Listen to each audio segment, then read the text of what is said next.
എല്ലാവർക്കും നമസ്കാരം. അച്ചൂസ് മാജിക് കിച്ചണിലേക്ക് സ്വാഗതം. ഇന്ന് ഞാൻ തയ്യാറാക്കാൻ പോകുന്നത് സോയ ചങ്ക്സ് കൊണ്ടുള്ള ഒരു റോസ്റ്റ് ആണ്. ഇത് എല്ലാവർക്കും ഇഷ്ടപ്പെടുന്നതാണ്. വെജിറ്റേറിയൻസിനും നോൺ വെജിറ്റേറിയൻസിനും ഒരുപോലെ ഇഷ്ടപ്പെടുന്ന ഒരു ഡിഷാണിത്. അപ്പോൾ നമുക്കിത് എങ്ങനെയാണ് തയ്യാറാക്കുന്നതെന്ന് കണ്ടു നോക്കാം. സോയ ചങ്ക്സ് റോസ്റ്റ് തയ്യാറാക്കാനായിട്ട് ഞാൻ ആദ്യം ഒരു 160 ml കപ്പില് 2.5 കപ്പ് സോയ ചങ്ക്സ് എടുത്തു. എന്നിട്ട് അത് ഞാൻ ചെറിയ ചൂടുവെള്ളത്തില് 30 മിനിറ്റ് സോക്ക് ചെയ്യാനായിട്ട് വെച്ചു. അതിനുശേഷം ആ വെള്ളം മാറ്റി 3 വെള്ളം കൂടെ എക്സ്ട്രാ ഞാൻ കഴുകി നല്ലതായിട്ട് ഈർപ്പമെല്ലാം മാറ്റി 2ആയിട്ട് മുറിച്ചെടുത്ത് വെച്ചതാണിത്. അപ്പോൾ ഇങ്ങനെ കഴുകുന്ന എന്തെന്ന് വെച്ചാൽ ഇതിനൊരു സ്മെല്ലുണ്ട്. സ്മെല്ലൊന്ന് മാറി കിട്ടാനായിട്ടാണ്. അപ്പോൾ എല്ലാവരും ചെയ്യുമ്പോൾ ഇതുപോലെ കഴുകി 2-3 വെള്ളം കഴുകി മാറ്റി നല്ലതായിട്ട് ഡ്രൈ ആക്കി എടുത്തതിന് ശേഷം ഉപയോഗിക്കും. അപ്പോൾ ഇനി അടുത്ത് എന്താണ് ചെയ്യാൻ പോണെന്ന് നോക്കാം. അപ്പൊ ഞാനിത് ബോളിലാക്കി വെച്ചിട്ടുണ്ട്. ഇതിൽ ആദ്യം നമ്മൾ ഒരു 1/2 ടീസ്പൂൺ മഞ്ഞൾപ്പൊടി ചേർത്ത് കൊടുക്കുകയാണ്.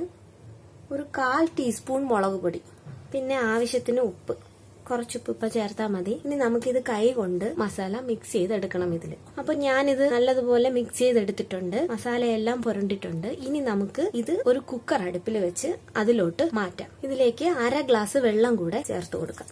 അടച്ചു വെച്ച് ഒരു ഫിസിൽ കേൾക്കണം. എന്നിട്ട് നമുക്ക് ഓഫ് ചെയ്യാം. സോയ ചങ്ക് റോസ്റ്റിന്റെ മസാലയ്ക്ക് ആവശ്യമുള്ള സാധനങ്ങൾ എന്തൊക്കെയാണെന്ന് നോക്കാം. അതിലേക്കായിട്ട് തേങ്ങ ഇതുപോലത്തെ കഷ്ണങ്ങളായിട്ട് മുറിച്ചത് കുറച്ച് മതി, കറിവേപ്പില കുറച്ച്, 2 പച്ചമുളക് കീറിയത്, 6 അല്ലി വെളുത്തുള്ളി ചതച്ചത്, ഒരു ചെറിയ കഷ്ണം ഇഞ്ചി ചതച്ചത്, 2 മീഡിയം സൈസ് സവാള ചെറുതായിട്ട് പൊടിപ്പൊടിയായിട്ട് അരിഞ്ഞതാണ്, പിന്നെ ഒരു വലിയ ടൊമാറ്റോ ചെറിയ കഷ്ണങ്ങളായിട്ട് നുറുക്കിയത്, 1/2 ഗ്ലാസ് കട്ടി തേങ്ങാപ്പാലാണിത്. ഇത്രയാണ് ഇതിനാവശ്യമുള്ള സാധനങ്ങൾ. പിന്നെ പൊടികൾ ആവശ്യമുണ്ട്, അത് ഞാൻ ചേർക്കുന്ന സമയത്ത് പറഞ്ഞുതരാം. ഇനി നമുക്ക് ഇതിന്റെ മസാല റെഡിയാക്കാനായിട്ട് തുടങ്ങാം. അപ്പൊ ഇതിലേക്കായിട്ട് ഞാനൊരു പാൻ അടുപ്പിൽ വെച്ചു. പാൻ ചൂടായിട്ടുണ്ട്. ഇതിലേക്ക് ഞാൻ വെളിച്ചെണ്ണ ഒഴിക്കുകയാണ്. ഒരു 3 ടേബിൾ സ്പൂൺ വെളിച്ചെണ്ണ. ഇതിലേക്ക് ഞാൻ അരിഞ്ഞു വെച്ച കോക്കനട്ട് പീസസ് ചേർത്ത് കൊടുക്കുക. അതിലേക്ക് ഞാൻ കുറച്ച് കറിവേപ്പില ചേർക്കുകയാണ്.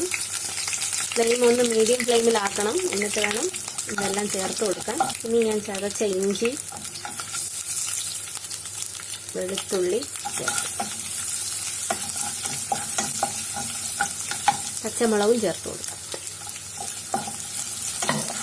ചെറുതായിട്ട് മൂത്തിട്ടുണ്ട്. ഇനി ഇതിലേക്ക് നമുക്ക് സവാള കൂടെ ആഡ് ചെയ്യാം. എല്ലാം ഒന്ന് ചേർത്ത് വെച്ചിട്ട് നമുക്കിതൊന്ന് മൂടി വെച്ച് വേവിക്കാം. ഇപ്പോൾ സവാളയെല്ലാം വഴണ്ട് നല്ല ബ്രൗൺ കളർ ആയിട്ടുണ്ട്.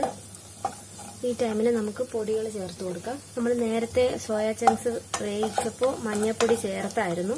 ഒരു നുള്ളു മഞ്ഞൾപ്പൊടി മതിയാവും. 1/4 ടീസ്പൂൺ മുളക് പൊടി ഇട്ടു. പച്ചമുളക് ഉണ്ട്, അതിന്റെ എരിവ് എല്ലാം നോക്കിയിട്ട് വേണം എരിവ് ചേർക്കാൻ. 1 ടീസ്പൂൺ മല്ലിപ്പൊടി, 1 ടീസ്പൂൺ മല്ലിപ്പൊടിയും കൂടെ ചേർത്ത് പച്ചമണം മാറുന്നത് വരെ ഒന്ന് വഴറ്റാം. ഇപ്പൊ പൊടികളുടെ എല്ലാം പച്ചമണം മാറിയിട്ടുണ്ട്. ഈ ടൈമിന് നമുക്ക് ഒരു വലിയ ടൊമാറ്റോ ചെറുതായിട്ട് കട്ട് ചെയ്ത് വെച്ചത് കൂടെ ചേർത്ത് കൊടുക്കാം. ഇതെല്ലായിടവും മിക്സ് ചെയ്തിട്ട് നമുക്കിത് അടച്ചു വെച്ച് വേവിക്കാം. ഇപ്പൊ ടൊമാറ്റോ എല്ലാം നല്ലതുപോലെ വഴണ്ടു വന്നിട്ടുണ്ട്. ആവശ്യത്തിന് ഉപ്പ് ചേർക്കാം.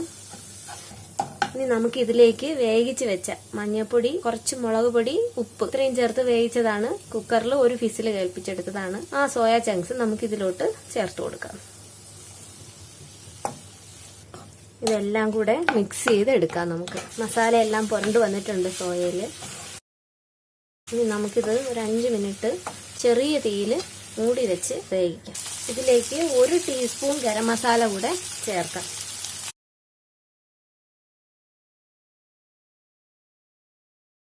കുറച്ചൊരു തിക്ക് ഗ്രേവി വേണമെങ്കിൽ കുറച്ച് തേങ്ങാപ്പാൽ കൂടെ ചേർക്കാം. ഇനി തേങ്ങാപ്പാൽ ഇഷ്ടമല്ലാത്തവർക്ക് കാഷ്യൂനട്ടിന്റെ പേസ്റ്റ് അരച്ച് ഇതിൽ ചേർക്കാവുന്നതാണ്.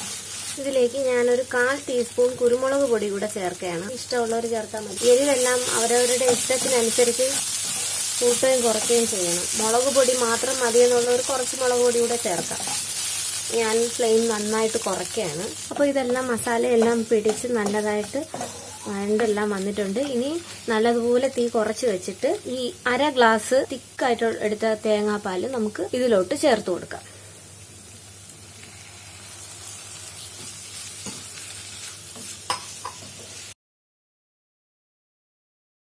ഞാനിപ്പോൾ ഫ്ലെയിം ഓഫ് ചെയ്തു.